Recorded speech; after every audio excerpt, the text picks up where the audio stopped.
Saya itu membayangkan Indonesia meneh-meneh Indonesia iku rek sing gendong sak dunya ke Indonesia. Nusantara iki gitu ya. Maka meskipun tidak tercapai, meskipun keadaan sekarang tidak karu-karuan, tahun depan kita mengalami krisis keuangan, krisis pangan, krisis macam-macam ya. Tapi saya tidak peduli. Wong cilik insya Allah tetap diingu karo Gusti Allah rezekine ngono ya. Ya mungkin kena efek dari krisis yang bermacam-macam, tapi saya kira wong cilik kelas menengah ke bawah itu saya kira tidak akan terlalu terdampak krisis yang akan kita alami bersama-sama. Oleh karena itu saya tetap bertekad ke depan bahwa tercapai atau tidak terserah Allah, karena kulillahumma malikal mulki tu'til mulka man tasya. Jadi Allah sing ndadekno nek aku gak iso ndadekno apa. Pokoke aku iso niku nganut, aku bercita-cita dan aku mengusahakan tiap hari aku keliling nang dindi untuk mempersatukan umat manusia, ndak mempersatukan umat Islam. Nek aku mempersatukan umat Islam kok musuhan karo Kristen. Bangun sih. Saya mempersatukan semua umat manusia. Pokoknya saya punya cita-cita besar bahwa bangsa Nusantara adalah bangsa pengayom dunia. Bahwa Pulau Jawa adalah, Nusantara adalah pusat kemakmuran dunia atas takdir Allah Subhanahu wa taala. Makanya alamnya paling kaya, rempah-rempahnya paling luar biasa, dan manusianya paling tangguh di seluruh dunia. Maka nanti krisis tahun depan sampai 2 tahun itu tidak akan terlalu mempengaruhi rakyat kecil yang merupakan rakyat Nusantara yang memang sudah tangguh sejak dulu. Dan rakyat Indonesia sangat tangguh dan tidak akan terkena krisis-krisis yang bermacam yang dunia akan mengalaminya. Gitu.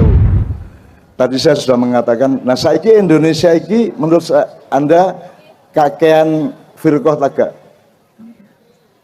Wong gawe medsos gawe firqah kok situ kadrun, situ cebong, ciangele. Iki manusia iki PDIP gawe firqah dhewe. Ana PDIP Ganjar, ana PDIP Puan, ana PDIP. Masalah rek senengane iku tafarroku gitu ya. Jadi nek iso ayo bareng-bareng. Artinya mak iya gak iso dandani Indonesia, tapi pokoknya awakmu kudu ngono ya. Sing penting awakmu ngono wis. Aku ya gak iso dandani Indonesia, gak iso dandani Indonesia, tapi bagi saya umat manusia itu satu sebagaimana Allah berfirman. Dan Rasulullah adalah pemimpin dari mereka semua. Maka Rasulullah itu di Medina gak tahu ngislamno wong. Gak tahu berdakwah mlebu Islam, ngene gak tahu. Jadi di Madinah itu penduduknya 15% umat Islam, yang 85% itu macam-macam agamanya dan kepercayaannya. Dan Rasulullah gak tahu mempengaruhi. Rasulullah mengawal di belakang, nek ono urusan dagang gak cocok, rundingo, gaya perjanjian, aku melok merestui. Pertanian yang ngono, kebudayaan, kesenian yang ngono. Jadi Rasulullah itu memimpin. Rasul itu pemimpin umat manusia di Madinah, bukan pemimpin muslim. Mulanya aku tahu ngomong di Bali Raja, jangan memilih tokoh muslim. Pilihlah tokoh umat manusia Indonesia lah ngono sih, ya. Sing anjene menungso temenan, ngono ya. Islam itu hanya bekal di dalam dirinya untuk membuat dia menjadi manusia yang kamil, manusia yang sejati, manusia yang sesempurna-sempurnanya sebisa mungkin ya. Saiki oke, dengan cita-cita ini saya itu membayangkan Indonesia meneh-meneh Indonesia iku rek sing gendong sak dunya ke Indonesia. Nusantara iki gitu ya. Maka meskipun tidak tercapai, meskipun keadaan sekarang tidak karu-karuan, tahun depan kita mengalami krisis keuangan, krisis pangan, krisis macam-macam ya. Tapi saya tidak peduli. Wong cilik insya Allah tetap diingu karo Gusti Allah rezekine ngono ya.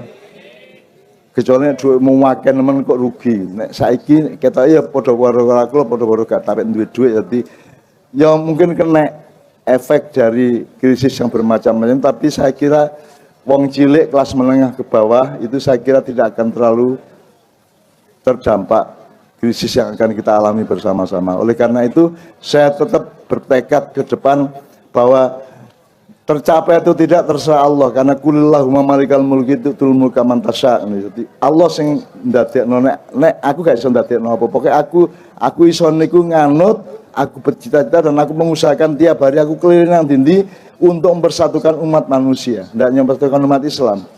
Nah, aku mempersatukan umat Islam kok musuhan karo Kristen. Bangun sih, saya mempersatukan semua umat manusia. Upama kon jin tetap persatukan kok. Upama lho. Jin niku ya kancamu rek, ngawur rek kon iki ya. Kancamu aja kok lebok-lebokno botol. Aina mata kunu ya bikumullah. Ngono kok lebokno botol terus. Coba arek-arek. Akhirnya jine lapor nang aku, Cak, kok ngono sing menungso kelakuane wong Islam itu. Kok kula disiksa ten jero botol. Ya engko tak kandhane, engko tak gudone dhewe arek-arek ngono aku gitu. Jadi ngerti ya rek ya?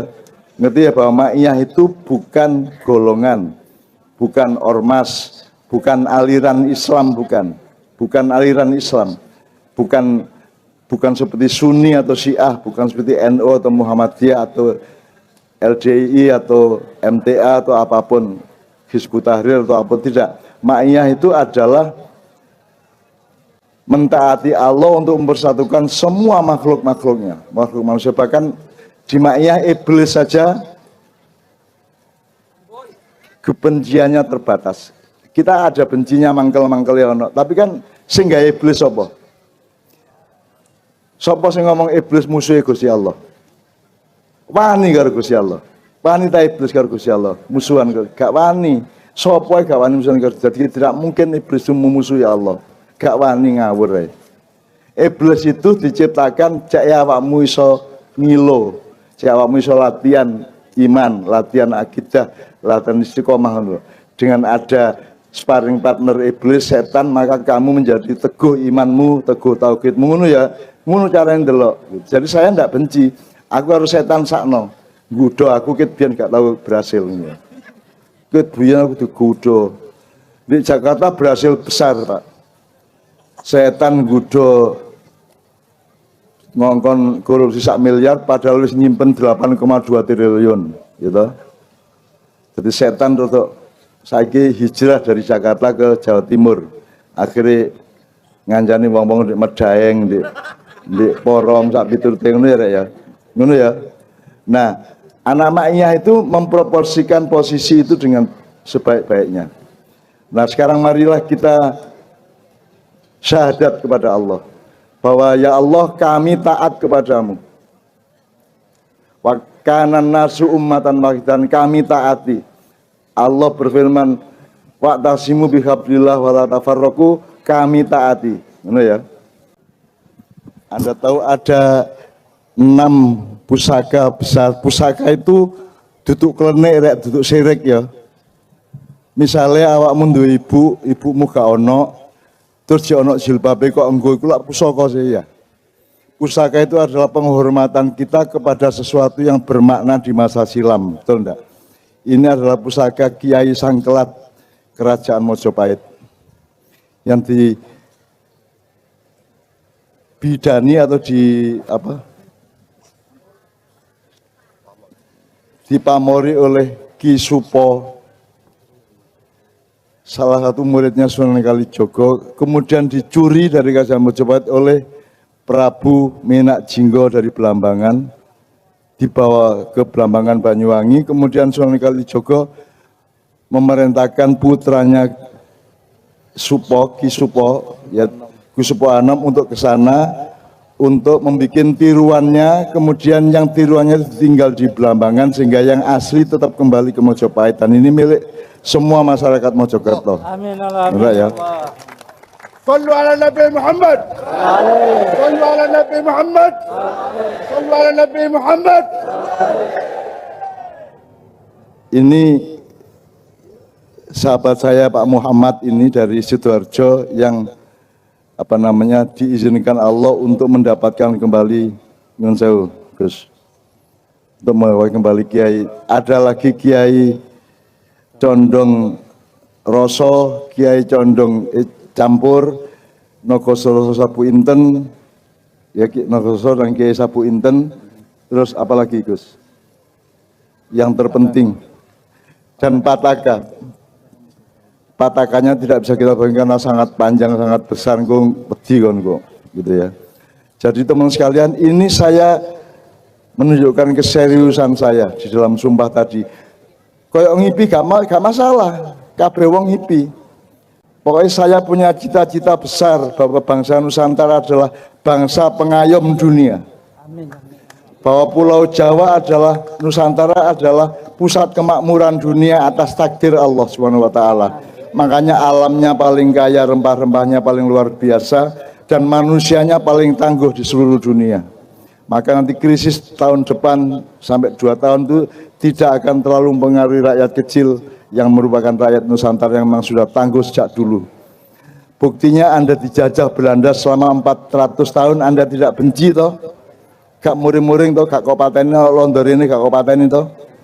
Itu saking jembarnya hati rakyat Indonesia, dan rakyat Indonesia sangat tangguh dan tidak akan terkena krisis-krisis yang bermacam yang dunia akan mengalaminya, gitu ya. Jadi Pak Muhammad matur nuwun atas kehadirannya dan membawa keris ini. Gus Mus dari Lampung ini karena beliau juga teman saya, sahabat saya yang juga saya mohon untuk menelusuri leluhur-leluhur di Lampung di sana. Amin ya rabbal alamin. Karena 9 itu asal usulnya dari 8 dari 7 dari 6 dan terus sampai 1. Nek gak ono 8 gak ono 9 rek, nek gak ono 7 gak ono Indonesia, nek gak ono Mojopahit, ya tak gak? Gak ono Mojopahit, nek gak ono Singosari, Kediri dan seterusnya ngono ya. Gak ono Nabi Muhammad, nek gak ono Nabi Isa, Nabi Musa sampai Nabi Adam alaihissalam ngono ya rek ya. Jadi kita tidak boleh kehilangan kesadaran terhadap alur waktu yang ditakdirkan oleh Allah Subhanahu wa taala. Ini saya lakukan malam hari ini dengan mohon izin kepada Kang Muhammad, kepada sahabat saya Muhammad ini, supaya Allah mengizinkan ini memberkahi semua inisiatif ini. Dan Allah akan membimbing bangsa Indonesia, termasuk pemilu pilpres nanti akan dibimbing oleh Allah Subhanahu wa taala. Jae nek awakmu salah milih, Gusti Allah sing benerno ngono ya. Amin ya rabbal alamin. Termasuk perbaikan konstitusinya, perbaikan undang-undangnya, perbaikan sistem hukumnya, perbaikan sistem pemerintahannya, birokrasi sampai apapun saja. Itu semua cita-cita, bukan saya mau memberontak. Saya tidak akan memberontak, saya tidak akan melakukan peperangan apapun kepada Indonesia maupun dunia. Karena saya berdiri di sini untuk mencita-citakan pengayoman untuk seluruh dunia. Pengayoman untuk seluruh dunia, karena ma'iyah ini berlaku untuk semua umat manusia, bahkan semua jin dan makhluk-makhluk lain, gitu ya teman-teman sekalian. Jadi ini bukan mimpi. Kalau ngomong soal ngipi ya kon swarga yang ngipi ya, sapa sing jamin mlebu swarga. Tapi kita semua semangat, optimis dan husnudon, kita semua akan mudah-mudahan diridhoi Allah, diterima di surga Jannatun Naim. Benar ya? Allahu Akbar. Allahu Akbar. Subhanallah. Walhamdulillah. Wala ilaha illallah. Allahu Akbar. Subhanallah. Walhamdulillah. Wala ilaha illallah. Allahu Akbar. Anda tahu kemarin di Kanjuruhan berapa korbannya? 136. Kemarin saya ketemu sama Aremania dan saya minta mereka untuk bikin bendera setengah tiang sebanyak 136 mengelilingi Stadion Kanjuruhan, syukur di seluruh Malang Raya. Karena tanggal 1 Oktober terjadi itu adalah Hari Sepak Bola Nasional. Hari Sepak Bola itu artinya bencana itu tidak karena sepak bola, gitu. Bencana tidak karena supporter, tidak karena Aremania, tidak karena bonek, tidak karena penontonnya, tidak karena sistemnya. Bencana itu tapi menimpa sepak bola, menimpa pemainnya, menimpa supporternya, menimpa penontonnya. Maka tanggal 1 Oktober oleh Presiden dinyatakan sebagai Hari Sepak Bola Nasional. Presiden siapa? Golek ono dhewe. Ya. Dan di Malang akan ditegakkan bendera setengah tiang mulai tanggal 9, yaitu 40 hari dari hari kejadian, sampai 100 hari. Itu semua bukan mau klenik-klenik. Anjane gak ono Kanjeng Nabi biyen 40 dina gak ono. Dan tidak semua hal yang kita lakukan itu harus persis Kanjeng Nabi. Kanjeng Nabi wajib kita taati di bidang akidah dan akhlak, tapi di bidang budaya gak mungkin. Kanjeng Nabi gak tahu ngojek, Kanjeng Nabi gak tahu goes, Kanjeng Nabi gak tahu mayan, yo gak tahu mangan lontong, yo gak tahu kupang, yo gak tahu pecel, yo gak tahu. Kanjeng Nabi yo gak ero sendok, gak ero lho. Kanjeng Nabi nganggo driji telu nek mangan, soal sing dipangan kurma, nek dapurmu nganggo driji telu sing kok mangan mie godhog. Isi apa kon? Sewengi tet nyelang ngene gak entek gitu ya. Jadi tolong kita berislam dan ittiba Rasul itu dengan akal sehat juga. Tidak mungkin kita meniru Rasulullah di bidang budaya, tidak mungkin gitu ya. Tapi prinsip-prinsipnya harus kita pahami dan kita taati. Itu ya teman sekalian ya. Oke. Sekarang kita nyanyikan bersama syukur. Mudah-mudahan malam ini diijabah oleh Allah. Aku karo Cak Muhammad iki gak iso apa-apa rek duduk sapa-apa barang, tapi pokoknya aku duwe niat api, aku husnudon kepada masa depan kita semua. Dan ini tidak berlaku hanya untuk Mojokerto, tapi Mojokerto adalah posisi titik koordinat yang memang dari dulu merupakan titik strategis dari terbangunnya Indonesia di masa depan gitu ya. Jadi Gus ada 1-2 yang mau diucapkan. Boleh? Assalamualaikum warahmatullahi wabarakatuh. Bismillah, alhamdulillah, la haula wala quwata billah, amma ba'du. Alhamdulillah, Mbah Nun yang sangat saya taati dan saya hormati, rekan-rekan jamaah ma'iyah yang sangat saya sayangi. Alhamdulillah pada malam ini kita bisa berkumpul dalam keadaan sehat walafiat. Mudah-mudahan perkumpulan kita menjadikan silaturahmi yang membawa manfaat. Kita dipanjangkan umur, diberikan rezeki yang barokah, dan diberikan negara yang insya Allah ke depan menjadi negara yang baldatun thayyibatun wa rahbun ghafur. Alhamdulillah, sebenarnya tadi saya puter-puter ya Nun. Jadi ditunjukkan Google malah nggak karu-karuan Google-nya. Alhamdulillah,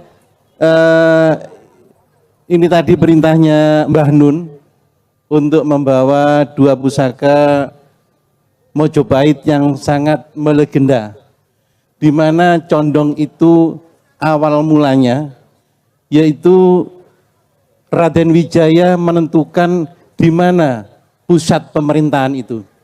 Bingung dia. Alhamdulillah dengan condong rasa mengikuti arahnya condong, dan itu tertancap di tanah yaitu namanya Mojopahit, yang mungkin teman-teman jamaah ma'iyah ini sudah tidak asing lagi kenapa dinamakan Mojopahit, karena di situ ada pohon yang rasanya pahit, pohon mojo yang rasanya pahit. Tapi dari proses terjadinya sampai di tempat itu mungkin ini tidak disebutkan di sejarah. Dan saya yakin kalau teman-teman ini lahirnya mungkin 98 ke atas ya. Ini rasanya sejarah-sejarah itu rasanya sudah dilupakan. Sangat dilupakan, apalagi sekarang. Di kurikulum-kurikulum pendidikan, sejarah dan budaya terutama Jawa sudah hampir tidak diberikan pada anak-anak didik kita. Dan ini yang sangat berbahaya. Karena apa? Jawa khususnya adalah surganing, titisaning surganing jagat, tetesaning surganing jagat. Jadi tanah Jawa itu adalah tanah pusaka, tanah yang bisa dibuat untuk pusakanya seluruh dunia. Kalau kita melihat Mojopahit, di mana kebesarannya Gajah Mada. Gajah Mada mempersatukan beberapa daerah kerajaan-kerajaan yang lain tanpa adanya peperangan dan pengorbanan yang berat. Karena apa? Karena Gajah Mada membawa pusaka, yaitu tanah Jawa. Tapi sayangnya pada saat itu, karena pada saat sudah Brawijaya, Brawijaya 5 sudah rasa, yaitu condong rasanya sudah tidak seperti awal, sudah bermacam-macam, rasa kerakusan, rasa semacam-macam, kayak mohon maaf mungkin yang terjadi pada saat ini. Dan mudah-mudahan dengan adanya pusaka Jawa dan juga mudah-mudahan kita mendapatkan pemimpin yang bisa amanah untuk mempersatukan kembali Nusantara ini. Mudah-mudahan bisa terwujud. Mungkin itu sekilas yang saya sampaikan ya Nun. Mudah-mudahan pertemuan ini malam ini mudah-mudahan, apalagi tadi sudah diikrarkan proklamasi Nusantara ya. Mudah-mudahan benar-benar terwujud dengan ridho Allah. Terima kasih. Assalamualaikum warahmatullahi wabarakatuh. Semanun Mas Muhammad, saya tambahi beberapa poin. Satu, innallaha la yughayyiru ma biqaumin hatta yughayyiru ma bi anfusihim. Muga-muga mergo awake dhewe wis usaha kaya ngene iki, ikhtiar ngene iki, Gusti Allah sing mujudno, ngono ya Rek ya. Kon golek bojo gak oleh lo, kon gak golek. Nek kon golek insyaallah dikei, lah ngono sih. Jadi Indonesia ini mau kita marah, mau kita berontak, mau kita demo apa, tapi kalau kita tidak sampai ke intinya untuk merubah Indonesia. Nah malam ini kita mencoba untuk sampai ke intinya, sampai ke alur sejarahnya. Jadi yang kedua, itu kita lakukan mudah-mudahan Allah ngijabahi gitu ya. Mbuya apa ceritanya gak ero aku, pokoknya Allah Maha tahu karena innallaha ala kulli syai'in qadir ya. Nomor loro, sejak Indonesia berdiri 1945 Jawa dipateni. Indonesia modern itu dijak sak donya untuk mateni Jawa. Sing urip, sing oleh urip iki Yunani kuno, Cina kuno dan Mesir kuno, Jawa kuno dipateni ka oleh urip. Sampai wong Jawa dhewe gak percaya karo Jawa. Wong Jawa ilang Jawane. Gak mek ilang mek wong Jawa karo separo tok. Wong Jawa ilang Jawane. Nah, sekarang kita bangkitkan kembali karena Islam itu sebelum Jawa itu sebelum Islam datang, Jawa sudah berijtihad menemukan filosofi dan dasar-dasar nilai kehidupan sedemikian rupa. Misalnya sadurunge ana walam yakulahu kufuwan ahad. Terus ada lagi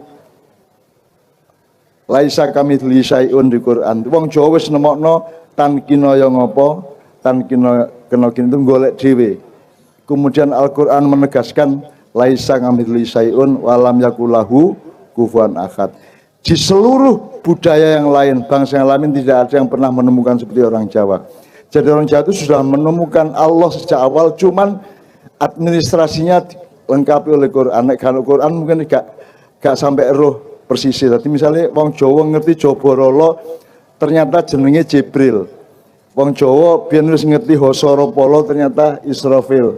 Wong Jawa wis ngerti Hojorolo, ternyata Israel. Wong Jawa ngerti Mokoholo, ternyata Mikael, gitu ya, dan seterusnya ya. Itu jadi Jawa itu koyok tumbuh rek.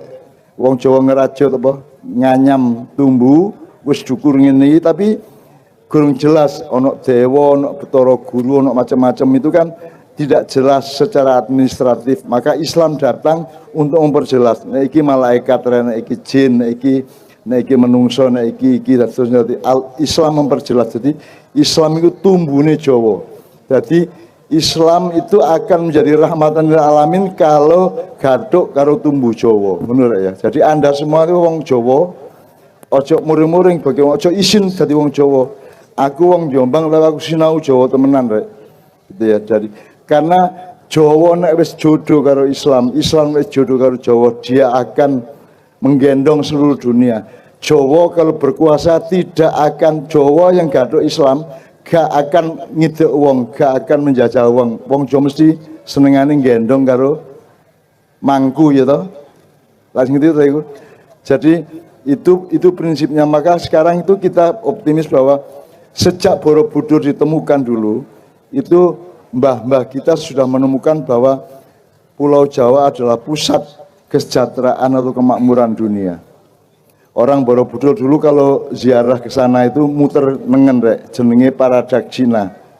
Paradaksina itu kalau secara fisika itu merupakan kumparan yang menyerap energi dari jagat alam semesta, dari Allah ke bumi. Dan itu adanya antenanya di Pulau Jawa, di tengah-tengah yang di Candi Borobudur yang namanya Catra di atas Borobudur. Nanti kalau mengembalikan ke Allah muter ngiwo melalui tawaf di Mekah sana. Jadi dunia itu berlangsung dari Borobudur sampai ke Ka'bah. Kapan-kapan tak jelas norek. Tapi pokoknya kira-kira awakmu paling gak wis nek kon gak paham, kon gak lagi percaya wis itikat baik atu njaluk awakmu wis muga-muga ya cak, muga-muga bener, muga-muga dijabahi ngono ya. Mudah-mudahan Allah meridhoi wong kan niat elek blas Gus nggih. Gak niat aku gak njaluk apa-apa karo awakmu, gak njaluk apa, aku gak kepengin apa-apa. Gak njaluk duit, gak njaluk jabatan, gak njaluk apa-apa blas, gak njaluk penghormatan teko awakmu ya gak. Gitu loh. Jadi ini saya setulus-tulusnya sama Gusmus, sama Cak Lutfi, sama Mas Muhammad, setulus-tulusnya mencita-citakan mudah-mudahan Allah ngijabahi ya, ya.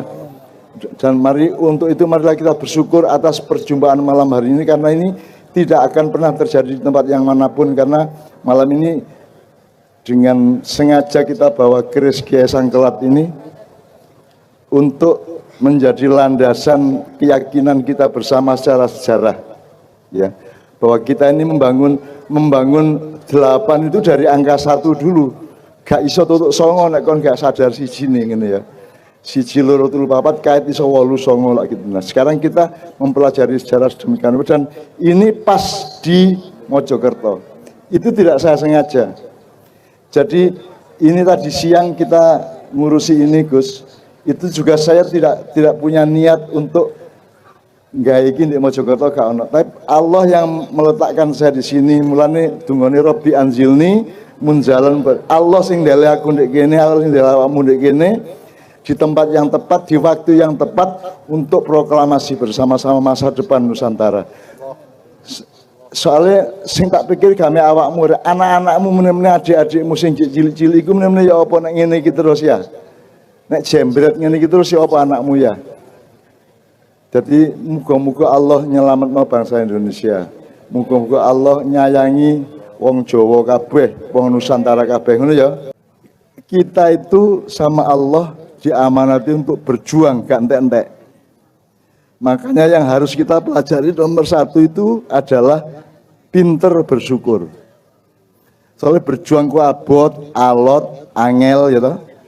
Terus akhirnya ngersulo gitu, sedih, stres kadang-kadang. Makanya nomor 1 yang harus Anda pelajari adalah pinter bersyukur.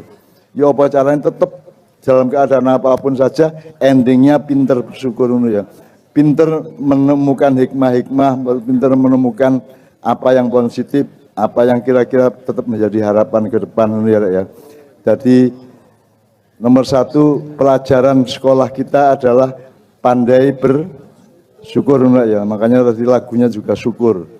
Itu karya siapa tadi? Habib. Itu karya seorang Habib pada tahun 1946. Habib Muntahar namanya. Sing lagu syukur mang. Tapi bukan 212 loh deh. Ya. Oke, sekarang Mas Helmi, sekarang di setiap maknyahan ini sudah beberapa kali kita tradisikan ada yang namanya dramatic reading. Jadi kan saya kan sama Kiai Kanjeng kan sering bikin teater, kayak kemarin melungsungi sama apa Wali Raja. Nah, nek digorene dramane kan sakno awakmu, sakno panitia niku ngatur macam-macamnya persiapannya. Jadi sekarang reading saja. Jadi teks yang dibaca. Nah, Mas Helmi biar memimpin itu untuk Oke. Baik teman-teman semua, ini dramatic reading yang ke-6 dari setiap sinau bareng belakangan, dan dramatic reading ini satu menu baru di dalam sinau bareng di luar menu-menu yang lain yang selama ini sudah kita terima dalam bentuk workshop, dalam bentuk penyampaian Mbah Nun mengenai satu ilmu, kemudian silaturahmi, dan ada banyak jalan ilmu yang kita mendapatkan dari pintu-pintu yang cukup banyak, dan salah satunya adalah dramatic reading ini yang baru, dan mungkin dalam pengajian-pengajian yang lain itu belum ada. Jadi ini satu fenomena modern yang diwadahi di dalam sinau bareng untuk menjadi jalan ilmu bagi kita. Dan satu hal yang sangat penting saya merasakan secara pribadi itu kita mesti siap menerima dari berbagai arah itu di dalam satu sinau bareng. Tadi Mbah Nun sudah menceritakan tentang pentingnya kita punya visi Nusantara, kita juga harus punya kesadaran sejarah. Kemudian ini nanti sinau bareng yang diinisiasi oleh Mas Slamet dengan Perumahan Bumi Mojopahit Asri ini mengusung tema sandang, pangan, papan, dan syukur. Dan ini berkaitan betul dengan yang disampaikan Mbah Nun tadi, bahwa karakter manusia Nusantara itu mandiri, tangguh, ubet, ulet, dan lain sebagainya. Itu di dalam sinau bareng malam hari ini, Mas Slamet dengan membuka kawasan perumahan ini tidak sekedar membuat rumah-rumah yang dijual, tetapi ada satu konsep, ada satu cita-cita yang ingin dibangun, yaitu mengintegrasikan itu tadi trilogi sandang, pangan, papan. Jadi ada perumahan, ada sawah, ada perikanan, ada kafe, yang diharapkan semua masyarakat terlibat. Gitu. ya, dan masyarakat Jawa, utamanya Jawa ya, termasuk arah emaknya itu kan secara alamiah, antropologis, historis, sosiologis maupun psikologis sangat pandai bersyukur. Okay. Sangat, kita tuh kecil wis diwurui pinter bersyukur. Sepeda pedot AC matur nuwun kok. Alhamdulillah sepedaku pedot. Kok alhamdulillah timbangane gegerku lak ngono ya. Okay. Rabi gak sida. Rabi gak sida ternyata sing wedok wis dilamar wong ngono ya. Alhamdulillah gak sida lho. Kok alhamdulillah ya timbangane pas wis rabi maring kayak dilamar wong gitu kan. Kan mending saiki lah gitu kan. Jadi tetap alhamdulillah. Jadi kita sangat pandai beralhamdulillah. Nah, Mas Helmi, untuk malam ini teman-teman sekalian, ben aku nang Mojokerto meneh, saya minta seperti yang Purworejo. Karena teks dramatic reading atau qiraatul Qiraatul drama itu. Nanti saya cari bahasa Arabnya. Itu dimuat di caknun.com dan maimaiyah.id. Ya. Nanti di Purworejo itu yang baca itu mereka. Ya. Jadi bukan Kiai Kanjeng. Jadi arek-arek maiyah njaluk Taruna. arek-arek sing maca. Jadi nanti aku nang Mojokerto aku njaluk, aku kepingin arek-arek sing maca dramatic reading, gak perlu Pak Joko Kamto dan Kiai Kanjeng lainnya, ngono ya. Ya. Nah, untuk kali ini siapa aja? Untuk kali ini Buyut Irodat dan Mbah Geol, kemudian Mas Doni dan Mas Jijit. Jadi beliau berempat yang akan membawakan dramatic reading berjudul Al-Madinah fil Jannah. Jadi judulnya bahasa Arab tapi ini fenomena drama modern. Jadi, begitu. Jadi Mojopahit Asri ini, Mas. Konsepnya dulu omong-omong sama saya sekian tahun yang lalu ya, Mat ya. Jadi konsep kota yang baik itu adalah kota dalam taman, bukan taman dalam kota. Gak nggak kutha sik terus nggak taman gak, tapi nggawe taman sing ombo terus ana kuthone ngono lho. Itu namanya jannah. Jadi al-madinatu fil jannah. Itu konsep Islam seperti itu. Jadi sing kok bangun pertama itu jannah, kebon. Jadi pokoknya alas tapi ditoto gitu ya. Nah di tengah-tengah itu kayak tak mau gawe omah gitu. Bukan omah sih kayak gawe kebon. Tapi gawe penghidupan dulu dengan alam, baru bikin hunian. Makanya kan urutannya sandang, pangan, kait papan. Papan itu terakhir. Ojo papan sih. Sandang itu urusannya apa rek? Iya pakaian nanti masuk sandang juga. Tapi hubungannya sandang karo uripmu ku apa? Masa gak iso rek? Nilai utamanya apa? Sandang itu. Ngene wis aku takon. Misalnya saiki gempa bumi gede sunat apa? Gempa bumi gede bencana besar di Mojokerto terus awakmu omahmu rusak, pakaianmu hilang, kentir sak piturute terus awakmu lesu, terus aku karo arek-arek teko rene, aku nggawa panganan karo pakaian. Aku takon, kon milih panganan atau pakaian? Apa sebabnya? Kon milih katokan gak mangan apa mangan tapi gak katokan? Jelas ya, katokan gak mangan gak apa-apa ya, yang penting katokan. Tapi mungkin ono lah, saya milih, yang penting mangan gak katokan gak masalah. Ono, jadi, nah Anda sekarang kan belajar derajat skala prioritas manusia. Yang penting itu pakaiannya apa makanannya. Makanya urutannya sandang, kait pangan, kait. Nah, akeh sandang beres. Wong sing panganane beres gak duwe omah. Sambil siapamu lah rata-rata gak duwe omah ya. Lah omahe bapakmu to karo maratuamu to ya. Itu jadi papan itu terakhir. Ya. Syukur nek duwe nek umpama gak duwe ya rumah mertua indah gak masalah lah gitu ya. Tapi pokoknya papan itu terakhir. Sing nomor 1 adalah martabat hidupmu, maka berpakaian. Mosok kon mangan sego kotak karo melaku karo gondal gandul ya. Kan pakaian dulu baru makan. Ya, yang kira-kira gitu ya. Jadi itu yang dimaksudkan oleh acara malam hari ini.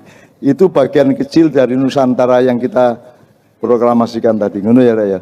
Mungkin ada bapak yang lain. Monggo, nyun ngapunten saya ndak hafal satu persatu, tapi monggo dengan santai dan enak mawon. Mboten usah uncal-uncalan.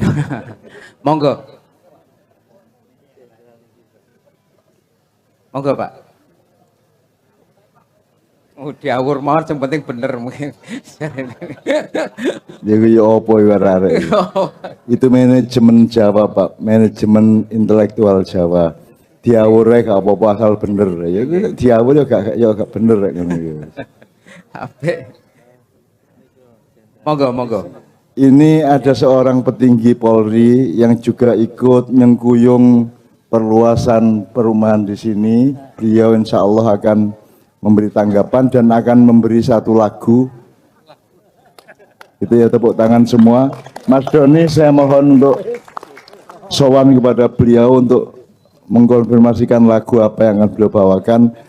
Lagu Kiai Kanjeng Rapopo, lagu ini sapa wae Rapopo, Barat entuk, Arab entuk, Jepang entuk, Cina entuk, Jawa entuk, apa saja Kiai Kanjeng standby untuk melayani.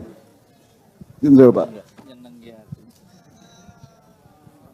Assalamualaikum warahmatullahi wabarakatuh. Nyuwun sewu Mbah Nun. Ini monggo. Saya orang awam nih Mbah Nun.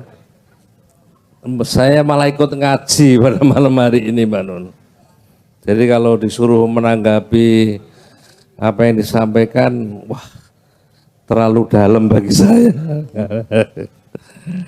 Tapi saya mau mencoba ya. Yang disampaikan tadi oleh drama apa Mas?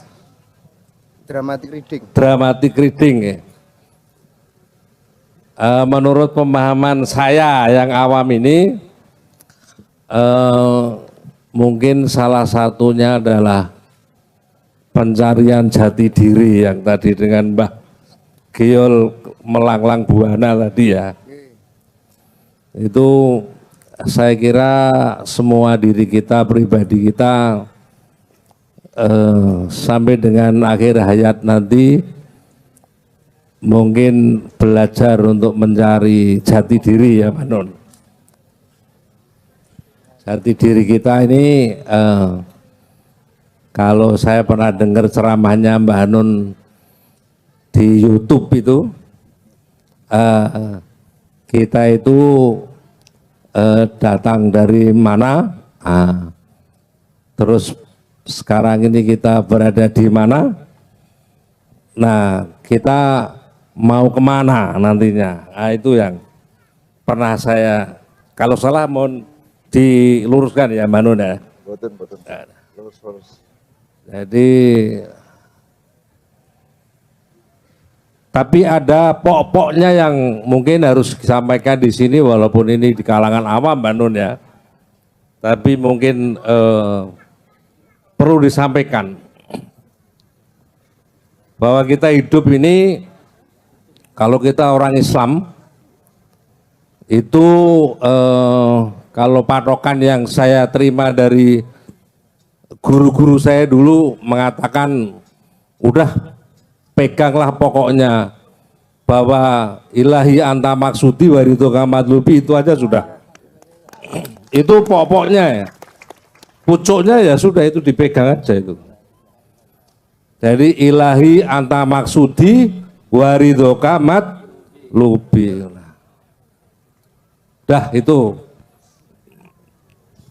Nanti kembangan-kembangannya wah kita ikut pengajian-pengajian seperti ini, ikut Mbah Nun, ikut Kiai Kanjeng dan nah itu mungkin tambahan dari saya sedikit Mbah Nun itu aja. Kalau lagunya ya kita orang Jawa, kita nyanyi ayo lir-lir itu yang Kiai Kanjeng kan punya itu. Saya mengapresiasi dan menghormati beliau dulu ya. Jadi Nyun sewu dulu bahwa di Ma'iyah ini metode pembelajarannya adalah sinau bareng. Jadi bukan satu arah menceramai, tapi semua dilibatkan untuk berpikir bersama, karena hasilnya akan berbeda. Sinau bareng karo sinau dewe apa menemek di sinauni ya. Selama ini kan kita menjalankan tradisi di mana kita itu hanya diceramai terus tidak diberi peluang untuk berpikir sendiri gitu ya. Nah di Ma'iyah kita kembangkan, kadang-kadang kita bikin kelompok-kelompok pembelajaran Pak. Tapi malam ini kita tidak tahu akan bikin apa tidak nanti. Biasanya kita bikin beberapa kelompok untuk dikasih PR sehingga mereka nanti yang ceramah. Jadi kita sinau bareng-bareng. Jadi saya ikut sinau gitu ya. Terus yang tadi Mbak Nia, Mbak Yuli ngerti lagu nih. Ilahi anta maksudi gitu. Waridhoka matlubi gitu. Apal Nia? Karo ya? Iku lagune Nasdaria iku pian. Ilahi anta maksudi, ya Allah engkaulah yang aku maksud dalam perjalanan hidup ini engkau. Jadi aku menuju Allah kan gitu kan.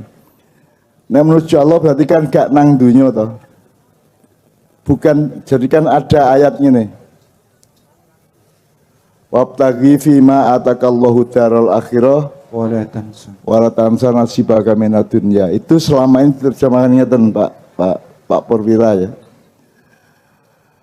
Di dalam di dalam apa yang Allah berikan ya kepadamu, wabtaghi fima atakallahu, di dalam urusan di mana Allah memberikan kepadamu akhirat, kamu jangan lupa.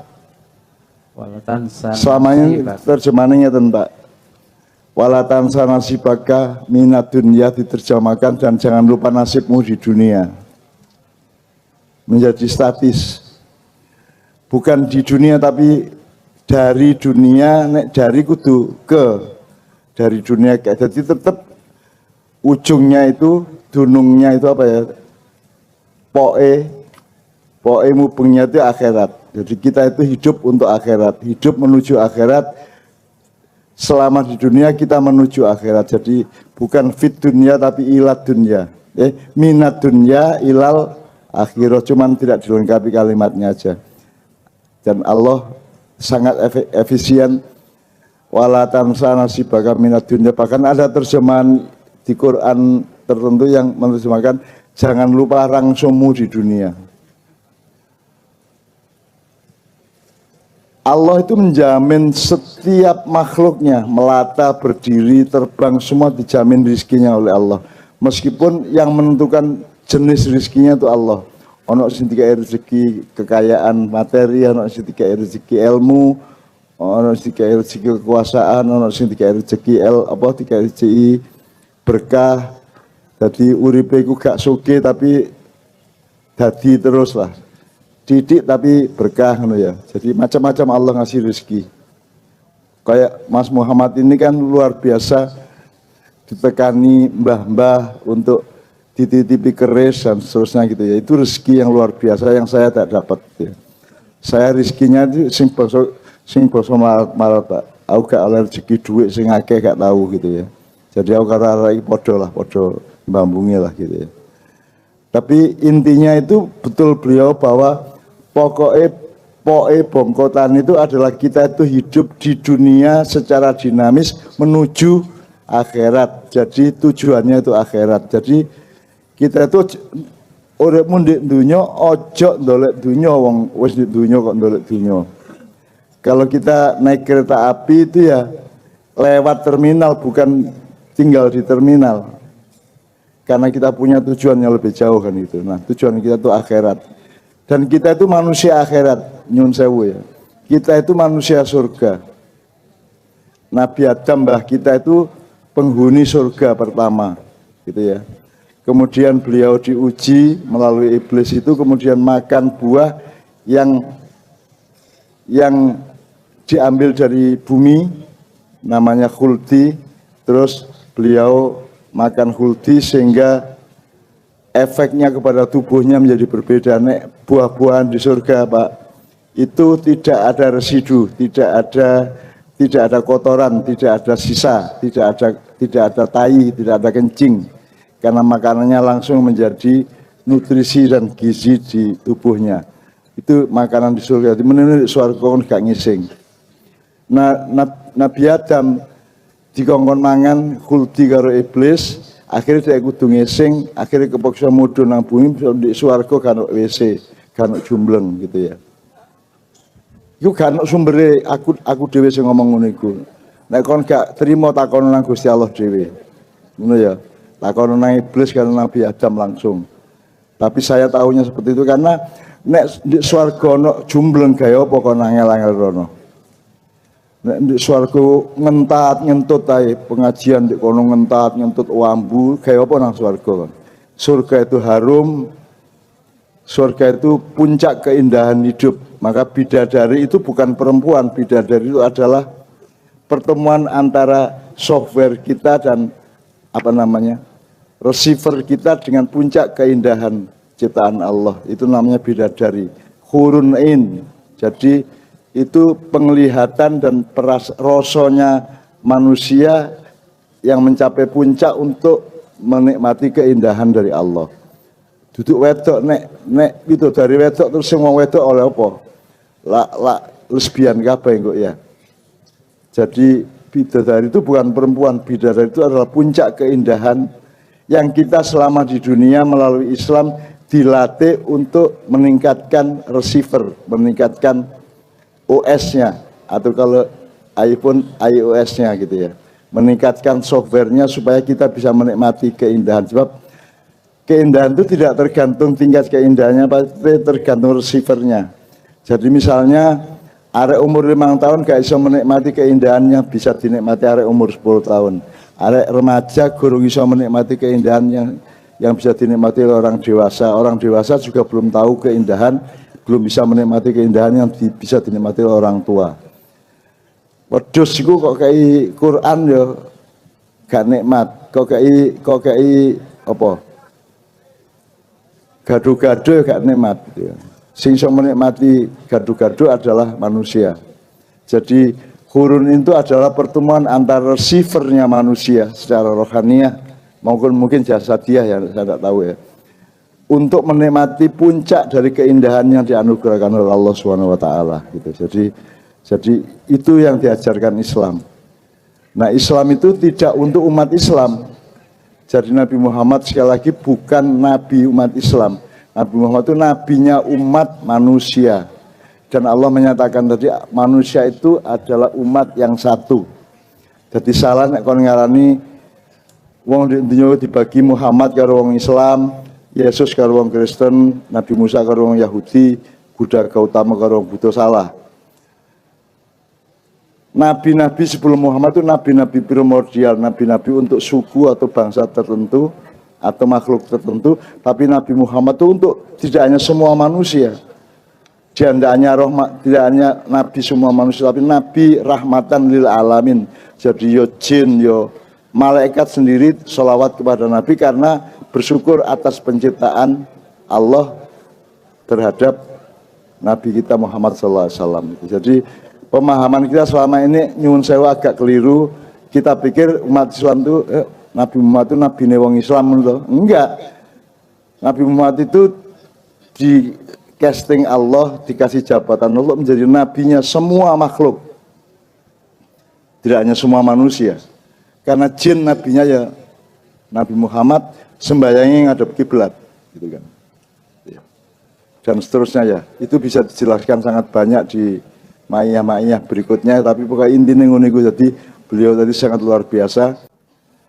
Kita kan tadi bukan pura-puranya serius memproklamasikan di dalam diri kita, bukan di Indonesia. Proklamasi Nusantara gitu ya. Jadi itu dorongannya ini, Rek. Saya itu punya pendapat yang tidak sama dengan Indonesia.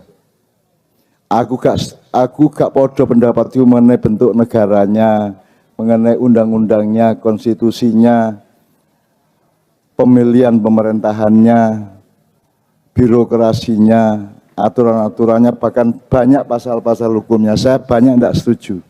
Saya banyak tidak setuju dengan perilaku atau tindakan TNI, Polri, dan seterusnya, juga pejabat-pejabat. Tapi saya menggunakan Al-Quran, Qul a'udzu birabbin, itu kan ada 3. Itu metode mengubah sesuatu, itu metode atau memanage sesuatu, metodenya Qul a'udzu birabbin nas, malikin nas, ilahin nas. Pertama, Allah mengajarkan kalau mau mengubah apa-apa itu nomor 1 dengan kesantunan dan pengayoman. Qul a'udzu birabbin nas, ngono ya.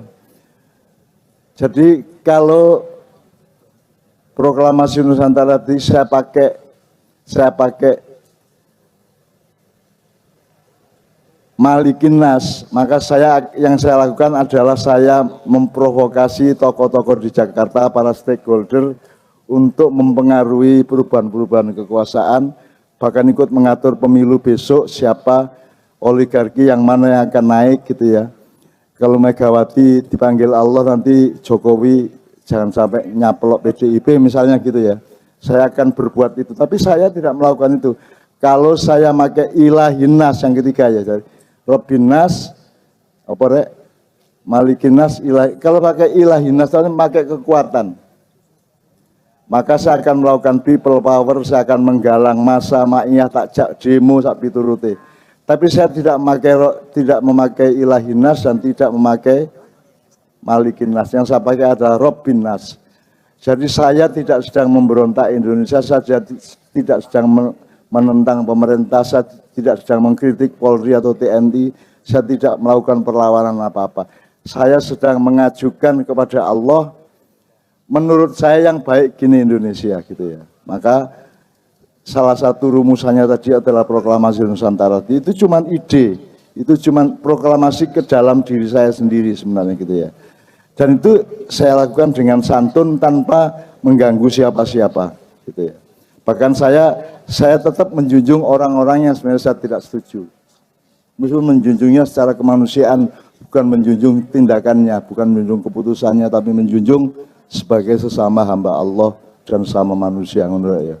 Nah, yang saya lakukan adalah seperti tadi itu. Makanya saya menjalankan maknya terus di mana-mana supaya kalau ada perubahan tuh yang berubah itu berasal dari kesadaran rakyat dan hatinya rakyat sendiri. Mudah-mudahan yang di atas juga oleh Allah dikasih hidayah. Tapi aku gak maksa sopo-sopo gitu ya. Nanti saya akan sibuk, Januari Februari saya akan sibuk menerima dialektika dari urusan-urusan pemilu mendatang dan seterusnya, akan sibuk ya. Tapi saya tidak akan pernah memakai metode Malikin Nas maupun Ilahin Nas. Yang saya pakai adalah Qul a'udzu bi Rabbin Nas. Ini ya, ngerti maksudnya ya. Begitu juga dalam berkeluarga, dalam berteman, dalam berjualan, dalam apapun. Nomor satu adalah kebijaksanaan dan pengayoman kepada siapapun yang Anda berurusan. Nek kepeksa lagi nganggo Malikin Nas, pakai kekuasaan atau kekuatan gitu. Tapi saya tidak pernah, seumur hidup saya tidak pernah saya memakai kekuatan dan kekuasaan. Saya menurunkan Pak Harto dengan Qul a'udzu birabbin nas. Dengan omongan yang baik, tak rayu, tak kandani iki gitu ya. Secara halus dan Rabbin Nas, rububiyah. Saya tidak pakai mulkiyah, tidak pakai uluhiyah, yang saya pakai adalah rububiyah. Rububiyah itu pengayoman dan kasih sayang gitu ya. Saya menaikkan Gus Dur, saya merayu P3, saya merayu Golkar untuk milih Gus Dur sehingga PDIP kalah, Mega kalah pada waktu itu juga sama sekali tidak pakai Ilahinas maupun saya tidak demo, saya tidak memprovokasi. Meskipun saya ke Hankam, saya ke pasukan-pasukan Islam di Jakarta, saya melakukan banyak hal ke banyak menteri, Menko, ke Pangap, ke Menhankam, semua saya datangi, tapi semuanya dalam metode Qul a'udzu birabbin nas. Jadi jangan khawatir, jangan cemaskan saya melakukan apa-apa. Saya hanya melakukan yang sinkron dengan ridho Allah. Karena beliau tadi mengatakan, ilahi anta maksudi waridho kamatlubi. Yang aku minta kepadamu ya Allah adalah ridhomu, kan begitu. Jadi saya juga tidak akan ngawur. Jadi jangan khawatir, arek maknya gak kira urusan ya apa karena masalah gitu ya. Tetapi saya bisa keras kalau tingkat kejahatan atau kedolimannya memaksa saya untuk melakukan sesuatu. Tapi sampai hari ini saya tidak berpikir untuk melakukan apa-apa di Indonesia kecuali Qul a'udzu birabbin nas. Coba Jid, Mas Islami tolong dibagi 3 coba supaya mereka paham ya. Setelah itu karena kita sudah proklamasi Nusantara, nanti kita nyanyikan bersama metode Nusantara dengan Bapak itu ya. Supaya Nusantara itu diniati. Sekarang la robba ilallah la malika ilallah. Jadi ngerti ya Rek ya? Kamu berumah tangga ya gitu, jangan menomorsatukan kekuatan. Untuk KDRT ya Pakmu ya.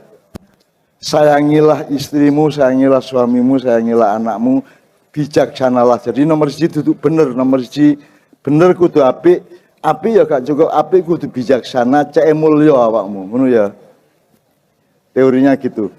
Kebenaran jangan diandalkan, karena kebenaran itu belum gurung tutup. Kebenaran harus membuktikan bahwa dia baik. Ya. Kebaikan juga belum tutup, karena apik awakmu gurung mesti apik gaya liamu ya.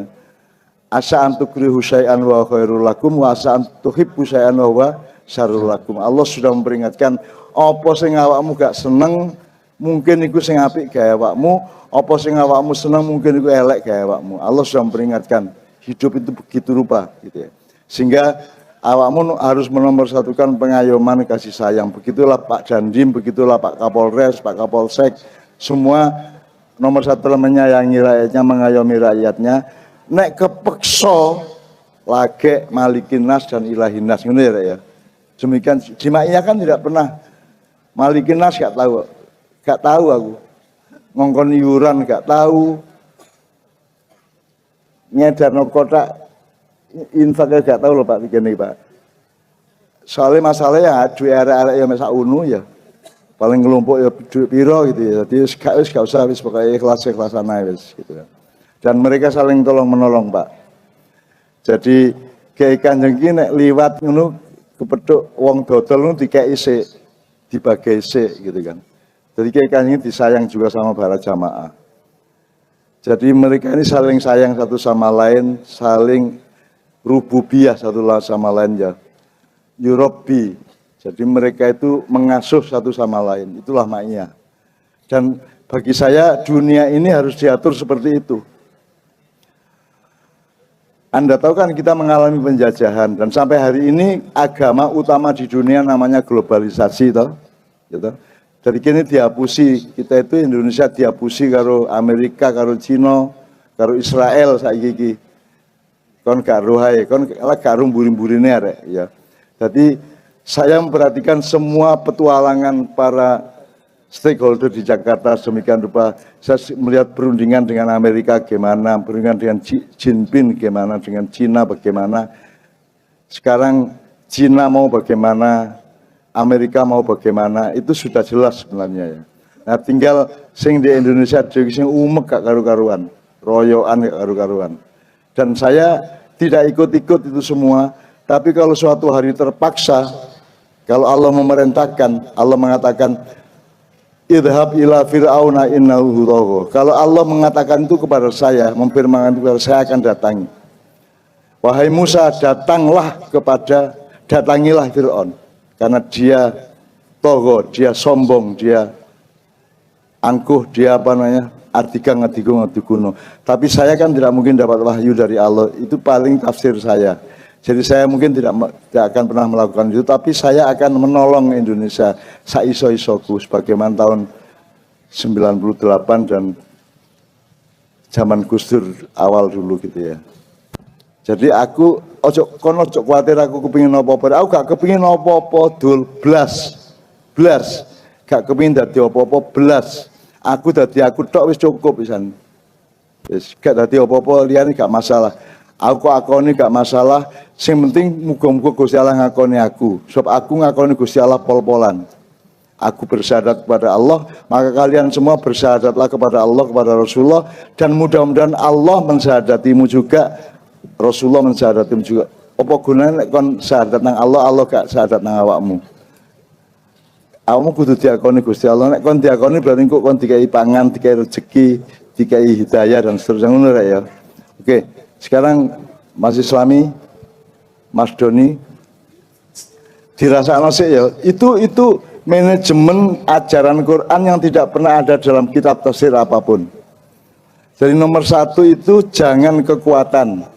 Jangan kekuasaan. Nomor satu itu pengayoman. Makanya PDIP waktu saya acara di sana kan saya usulkan menjadi PDI pengayoman. Gitu. Mas yo gak digawe, gak masalah. Aku gak masalah, belas gak masalah aku. Kon meratekno aku yo alhamdulillah. Gak meratekno aku yo alhamdulillah. Aku gak urip mergo awakmu. Inna sholati wa nusuki wa mahyaya wa mamati lillahi rabbil alamin. Gak li Megawati, gak li Jokowi, gak Lideng lico gak kabeh. Pokoknya lillahi rabbil alamin. Jadi aku gak masalah. Saya tidak sedih oleh Indonesia. Saya dikasih hati, dikasih jiwa oleh Allah, saya dikasih energi. Tidak boleh saya gunakan untuk hal-hal yang mubadir. Jadi saya tidak sedih oleh Indonesia kayak apapun keadaannya. Tidak sedih oleh Sambo, tidak sedih oleh petualangan-petualangan macam-macam. Saya tidak sedih karena hati saya itu dari Allah, energiku dari Allah. Kuah saya dari Allah, maka saya harus pakai untuk hal-hal yang menggembirakan dan mensyukuri Allah. Tidak saya belanjakan untuk menyedihkan Indonesia. Jadi aku gak stres. Menurut ya. Mulanya aku stroke ping 4 tetap sehat alhamdulillah. Gusti Allah sing nyayang ya. Kudune aku kayak sore ini rek, kudune aku ngene iki ya. Wis mangap ngene. Kudune alhamdulillah gak ya. Masya ya wis gak koyo biyen gitu ya. Tapi nek gelut cek wani karo. Angger sing gelut mek karo Zaki cek wani aku arek nyeyet kayak ngono ya wani aku. Artine ya ojo dumeh karo sapa-sapa rek.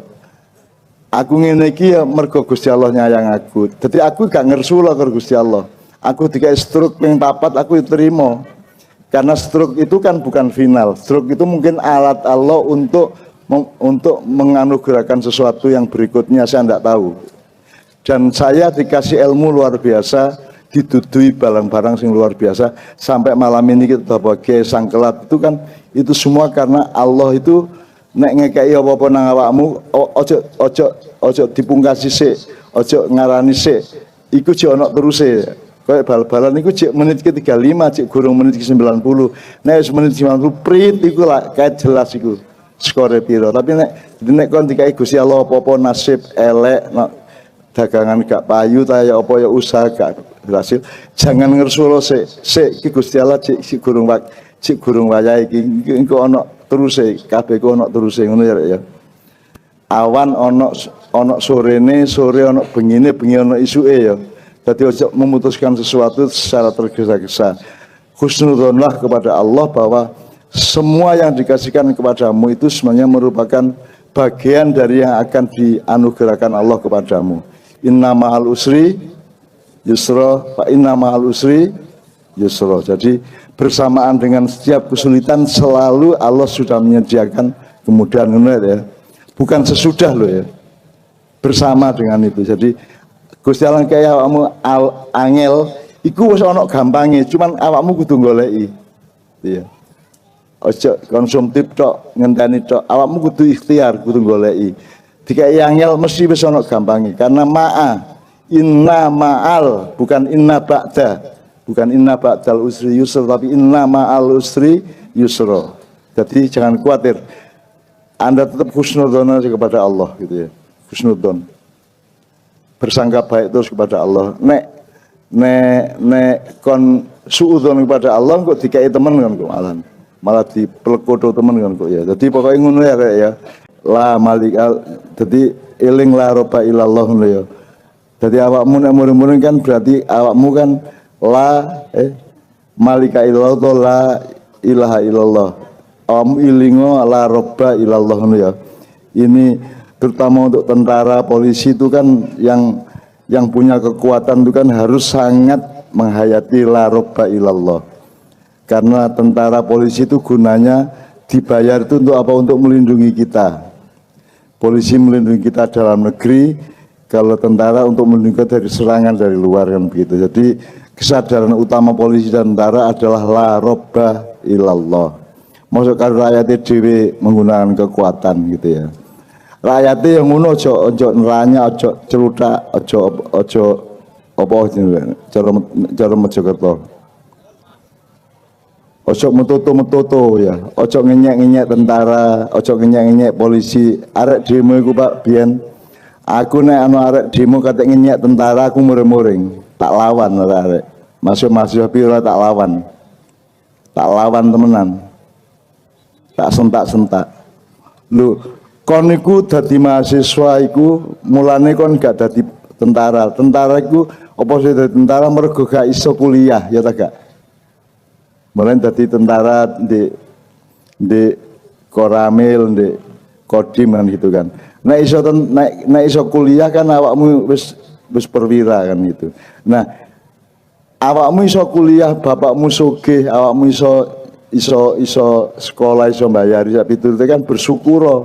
Ojo elek-elek, ojo ngelek-elek tentara, ojo ngerendah-rendahkan polisi sak piturute gitu ya.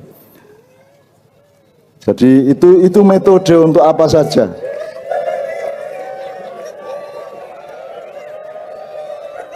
Apa rek iki?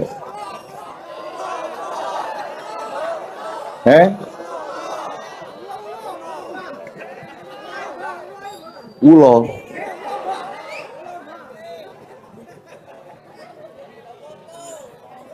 Uloe mlebu ta. Oke Mas Doni, coba sekarang kita uji kita uji atau kita latih supaya kan ini rek, hidup itu ada tingkatannya. Misalnya kon sekolah ya, sekolah mek dari gak roh jadi roh, gitu.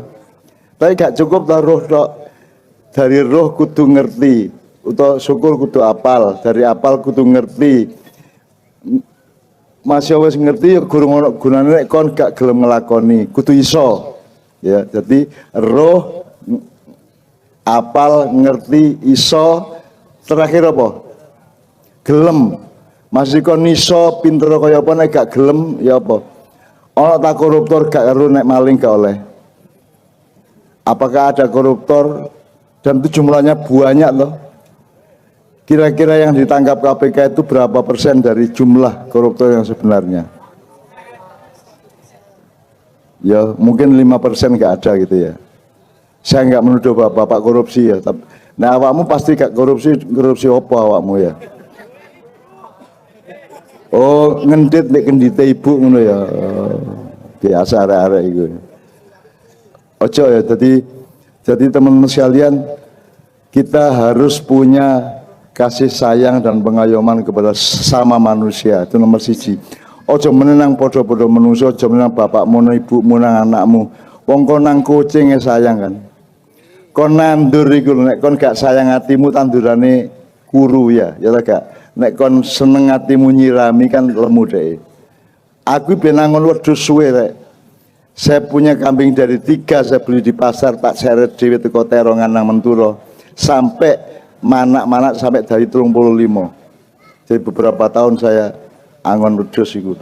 Dan saya sangat sayang sama wedhus saya. Jadi aku mari sekolah jam 1, mangan sholat duhur jam 2 aku angon sampai jam 5. Terus kait mulai menjelang maghrib itu. Jadi aku ini temenan ngomong niku rek. Jadi aku ngalami gitu ya. Tanduran kudu kok sayang. Nyawang ngopo-opoi harus dengan cinta, ya tak gak? Ngono rek. Cuman ojo kok pilih sing kok cintai sing seksi tok. Nono arek wedok seksi ngene. Ndek angkot iku ngene. Jadi pokoknya ngerti ya rek ya. Jangan mengandalkan kekuatan atau kekuasaan kecuali pada posisi yang halal dan thayyib gitu ya. Yang standar sehari-hari yang baku yang default itu adalah pengayoman dan kasih sayang. Kan anak juga bisa ngayomi bapaknya toh. Iso toh? Anak ngayomi ibu ya iso toh? Apalagi ibu kepada anak, apalagi bapak kepada anak. Ibu ngayomi bapak ya iso toh? Bapak ngayomi ibu apalagi kan gitu. Jadi itu prinsip hidup utama dan itulah Rasulullah SAW, itulah sunnah Rasul, itulah sirah Rasul Muhammad SAW ya. Karena beliau itu sangat sayang kepada semuanya, Kan tandingannya Kanjeng Nabi ku, pintere nomor 1, santun dan sayangnya juga nomor 1. Beliau itu tidak ada tandingannya gitu ya. Jadi malaikat naruh Kanjeng Nabi ku ampun kabeh, pokoknya semua kalah wibawa, semua kalah, pokoknya kalah awu nek cara Jawa ning ngono ya.